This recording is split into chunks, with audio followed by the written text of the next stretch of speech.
4 wins in a row in all competitions, beating a massive rival, becoming set-piece FC, and big games on the horizon. This is the Arsenal Roundup by Arsenal Unfiltered. Let's get into it.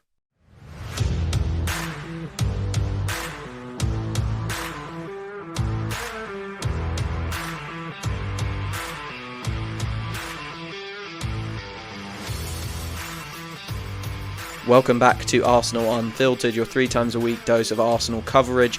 My name is Mark, and today I'm trying out something completely different. This is the Arsenal Roundup, an Arsenal news show where we cover everything that is going on with the club. Recent games, upcoming games, things that are going on in the news. So trying something new. If people like it and it gets good kind of reviews and it gets good engagement, I'll keep going because that shows me that you guys like this sort of content. If not, I'll go back to some of the topical discussions I've been doing. But there's no better place to start an Arsenal show, or an Arsenal roundup, I should say, with where are we in the table. 3rd place, behind Chelsea on goal difference, and getting ready to face Fulham, who are in 6th. We've obviously just beaten Manchester United, inflicting their 5th defeat of the season. They sit, and I cannot believe I'm saying this, as low as 13th. Just to note, Tottenham, Newcastle, Manchester United, all 10th and below. Unbelievable. But yeah, like I say, we are 3rd. We are just behind Chelsea, 7 points behind Liverpool, and we've got our work to do. You know, we've covered that a number of times. We've had some unfortunate games this season, but I think this weekend just gone not this weekend. The midweek fixtures, got to get used to that. Just gone have shown that we can catch them. They are fallible. Sorry, my recording software just did something very weird, but I'm going to breeze past it and carry on as all professionals do. So, obviously, we beat Manchester United on Wednesday night. Some of the reaction to that game has been unbelievable. I have seen just this morning a show that I think the Sun do, which is obviously not a great format of coverage, but a Sun do about tactics around how do you break down Arsenal's set pieces. And genuinely, they were talking about just diving in the box, akin to what we saw Porto do last year. An incredible reaction to our win against Manchester United. The comparisons from Berbatov about us being like Stoke, I think, is more insulting to Stoke than it is to us, to be honest. So I do feel for Stoke fans. We've been labelled as the Corner Kings, which I like a little bit more. But Arteta's press conference, about half of it was around the set pieces, around Nicolas Jova, around how it's a different way of playing and how can people stop it. It really is quite a narrative, and that's the news we've been in. So if this is a news show, we absolutely need to talk about that. My reaction to it is let them talk. As long as it doesn't change how the refs ref us, just let them talk, because I do believe it's jealousy and we need to focus on Arsenal being good, Arsenal having another tool that they can use, a tool at their disposal to go and win games like we did on Wednesday night. It's an incredible thing, I think, that the press are focusing on this and opposition fans are focusing on this so much when everyone has the same opportunity. Right, everyone gets at a corner. It is fair as, right? It is, everyone can do exactly what we're doing if they're willing to put the time in and do the squad building and, you know, have players like Declan Rice and Bukayo Saka delivering set pieces. Put your best free kick takers on it. Put your best dead ball specialists on it, okay, and flood it like we do. Get some goals. Go and get some goals for yourself. You know, Manchester United fans being bitter about it. Well, I'm sorry. I'd rather have the 3 points, you know. So, obviously, that's come up a lot in Arteta's press conference, and Arteta's press conference is a really good place for us to start. He spoke about the set pieces a lot. Like I said, he got a lot of questions, and I loved his answer about us being labelled corner kings. We want to be kings of everything, he said. A brilliant response. He wants the best atmosphere, he wants to be the best at high press, he wants to be the best at attacking open spaces. Absolutely brilliant. I'm just going to read this quote as a direct quote. Before, it was about we didn't score enough. We were so defensive in our mentality. We were not physical enough and could not challenge the top teams, and going 22, 17, 20 years without winning away from home in big matches. We want to be the best at everything. We want to have the best academy, the best individual development for our players, recruit the best players and the best coaches. That's the aim. Absolutely. I could not agree more. And everyone who's kind of trying to come for Arsenal in this kind of negative way about the set pieces does not appreciate exactly what Mikel Arteta is saying. Every little margin is what we need to be exploiting. And we're doing that.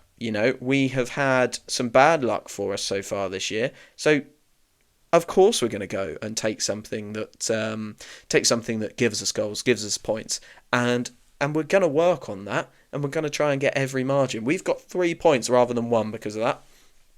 Because of Mikel Arteta's attitude towards it, because of Nicolas Jover's dedication and passion for it, because of the lads paying attention in training. So that's absolutely fantastic. I won't do any more on the corners. I just felt, as a news roundup, we've been in the news a lot this week for that, so we needed to talk about it. Absolutely. The other thing we're in the news for and we're all looking forward to is tomorrow's game versus Fulham. So in terms of the team news, we have the classic Mikel Arteta response. We have one more training session left, so we will have to see how everyone is. And specifically, we're really looking at Gabriel and Calafiori, I think, in this case, because I don't think we watched the Manchester United game and were particularly concerned for anyone. No one went off with what seemed like a big injury. A couple of people obviously tired at the end of the game, but we didn't have any major concerns. So we're probably looking to see how those two players recover and will they be back in to face Fulham. We really want Gabriel in to face Fulham. I think he scored 4 of his Premier League goals against them. He loves a goal at the moment, and he especially loves a goal against Fulham when he plays them. So we definitely want him back in. However, I think Kivior and Zinchenko did a really good job. So it would be difficult to take them out. I think we've got to be careful with Zinchenko. When Diallo got at him in the second half, he really struggled and he was pulled instantly. And Fulham have some great wingers. I'm looking at Adama Traore. If they move Iwobi out there, he's got talent. So we really do need to be cautious and careful and think about if we can get Calafiori in, is the risk worth the payout versus playing Zinchenko or Kivior. If Gabriel's fit, he can move out there. So we've got to really think about it. Obviously, we can't move Timber over because Ben White is still out with surgery. So the team news is as vague as ever from Mikel Arteta, but we're going up against Fulham. We are going to be playing against some of our ex-players. So I mentioned one of them already, Alex Iwobi, but there's also Bernd Leno and Emil Smith-Rowe. And Reece Nelson, he does play there, but we can't play him because he is on loan from us still. Now, I have a small prediction for this game that I think Emil Smith-Rowe will get one of the best reactions Arsenal fans have ever given. It's a shame that this game isn't at the Emirates because I would have loved for his first experience playing against Arsenal to be at the Emirates and him to get cheers from 60,000 people because I do think he will be a player that is welcome back, with open arms. I remember when Fabregas came back and he was playing for Chelsea for the first time. A lot of boos, really quite nasty. It quickly turned. The stadium did turn and get behind him, but there were sections of the fans that were not happy he was playing for Chelsea, and I don't think Emil Smith-Rowe is going to have any sort of problems like that. He is going to get a really good reception from the away fans, and when he comes to the Emirates, I think he will also get a really good reception. He's going to be a threat. I think he's going to want to prove himself and prove to Mikel Arteta, you know what, you shouldn't have let me go. I should be still in the red and white. And, what I'm going to show you that. I think he will do that. For me, and this is going to sound mean, the thing we've got to do is smash him early. We have got to set Declan or Gabriel, if he's fit, or Saliba on him and give him a big tackle, put him in the air and say, Emil, this is why you're not here anymore because you can't compete with us lot. And that sounds horrible, right? You don't want to do that to one of your ex-players and a player who is it seems like a really nice guy and has genuine love for Arsenal. I do believe that. But he is a really talented player and we saw that happen to him a number of times playing for Arsenal. And I think that's a big reason why he's not here anymore is because Mikel didn't trust his physicality. So let's exploit that. Let's make sure we're hitting him early with a big tackle, throwing him up in the air, and making sure he can't play. Alex Iwobi is another player who's on great form. He scored in their most recent victory. I'm trying to remember who that was against. I can't remember, but he did score, and he has scored a number of goals so far this year. He's not been at the club for a while now, probably the best part of 5, 6, 7 years now. He went to Everton and has since moved to Fulham, and it seems like this year he is having his best year under Marco Silva. So that's fantastic to see. Again, we don't want him playing too well, okay, on Sunday, but he is another one to look out for alongside Bernd Leno. One thing that I have heard going around in the news recently is, would Arsenal try and bring Reiss Nelson back? With Raheem Sterling really not working out, and Reiss Nelson absolutely flying, I guess, at Fulham. He hasn't played as much as the other two, but he really does look like he is thriving and having opportunities. I'm sure everyone has seen the clip of him controlling the ball with his back, Ronaldinho-esque.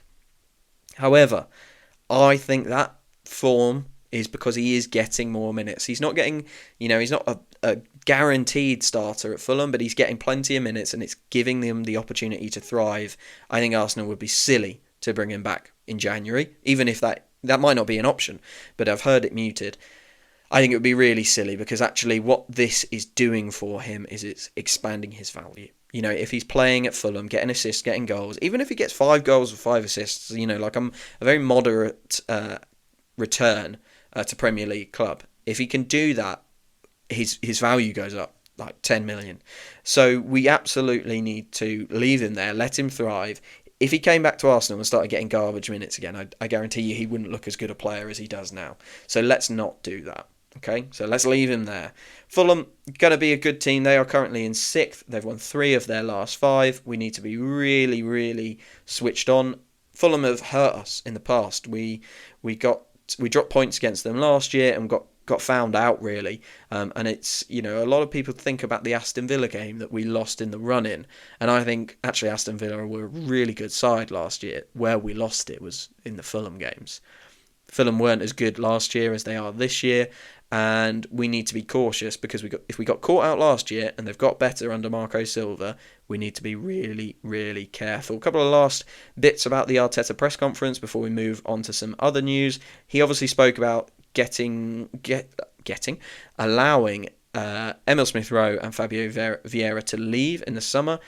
And he said directly, as we've all kind of assumed and thought about and muted at, that he let them go to make a pathway for Ethan Nwaneri, and I think that just shows how highly he rates Ethan Nwaneri, that he's willing to let a player that he put a lot of time into, Emil Smith-Rowe, and a player he put a lot of money in, Fabio Vieira, to say, you know what, lads, thanks for trying, but see you later, to allow Ethan Nwaneri to come through. We haven't seen Ethan Nwaneri in the last couple of games. I would love to see him a little bit against Fulham. If we can get sort of 2-0 up, that would be really beneficial, and get him on and get him playing and showing what he can do again. I would really like to see that. A couple of other mentions. He gave really good shout outs for Martin Ødegaard and Jurriën Timber, speaking about how they allow us to play in different ways, especially Timber. He spoke about what he can do down the right-hand side, and that's obviously really, really good to see. So that was mainly what he spoke about. He obviously addressed the questions on corners. He spoke about the Fulham players, and he spoke about basically just general questions around Arsenal. So Fulham, I am predicting us to win this game.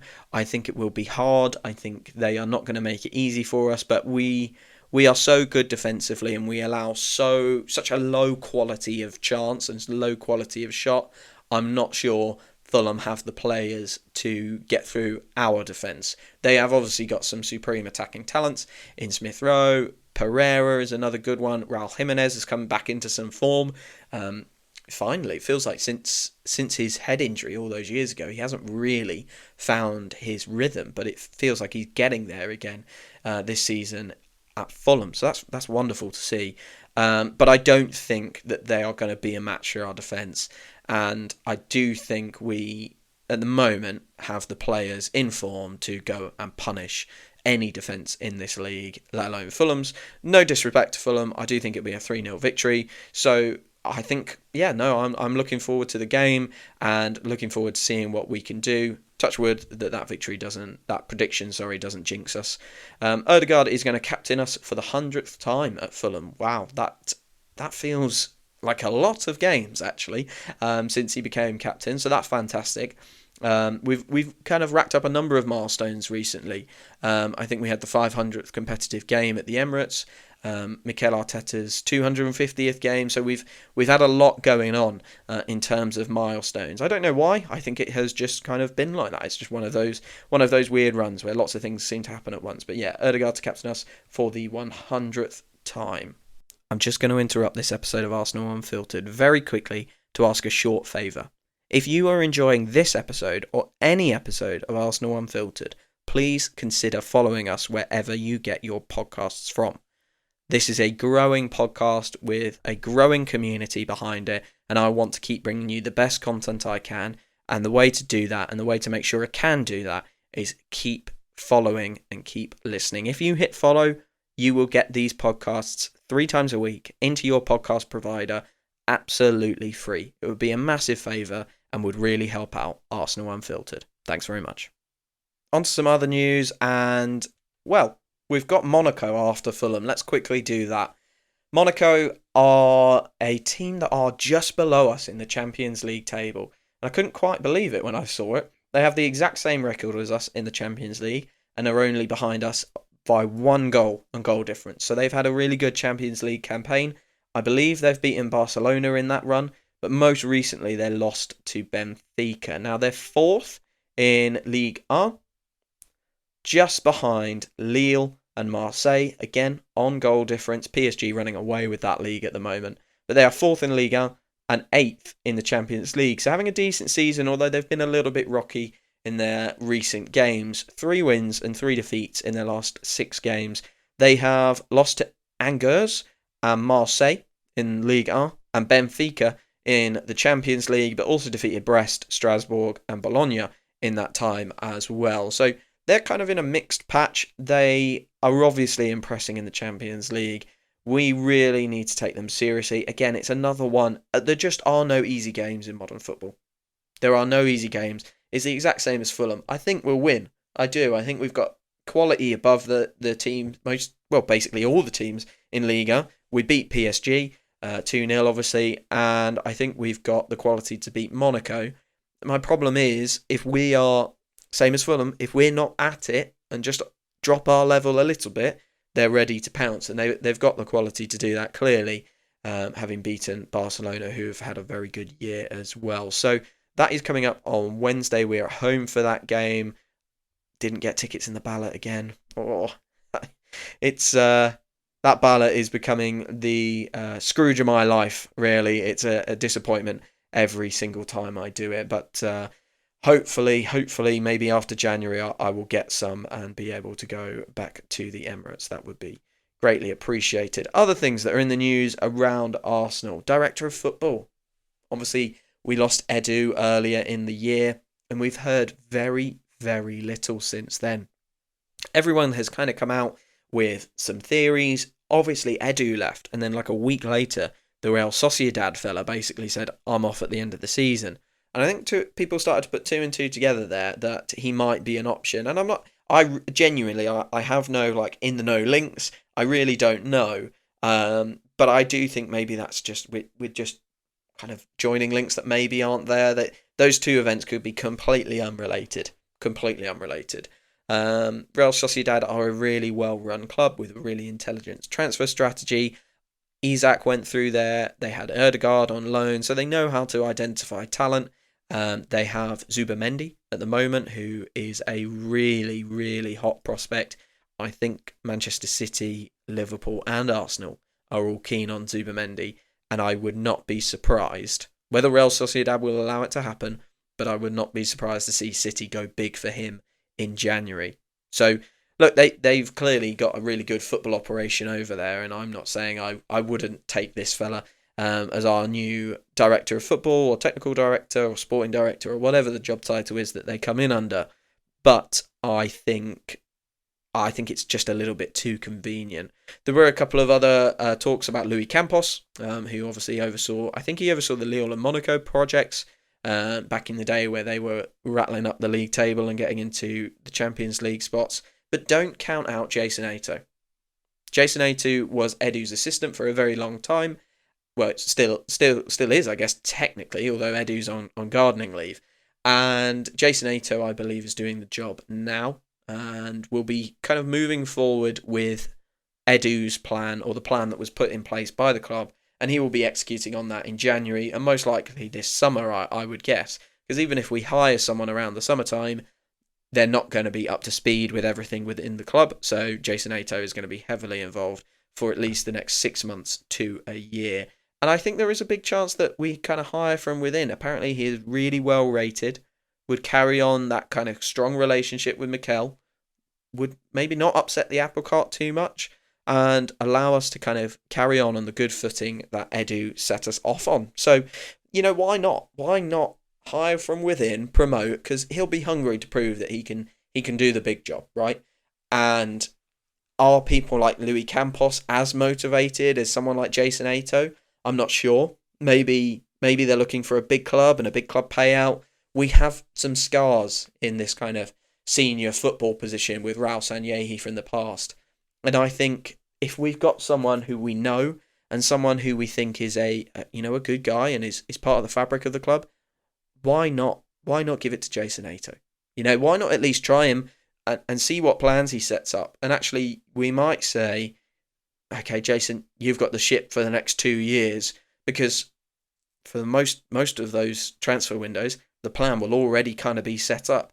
Give Jason the opportunity to start kind of thinking about a plan in the future, see what he comes up with, see how he executes on the current plan, see how he gets on with Mikel, and then go from there. Do we change him at that point, or do we keep with him if he's done a good job? I do think that that's a really good idea, and it's the way I would like to see it go, because I do believe in promoting from within, and I do believe that actually stability in that area of the club is maybe just as important as prior reputation.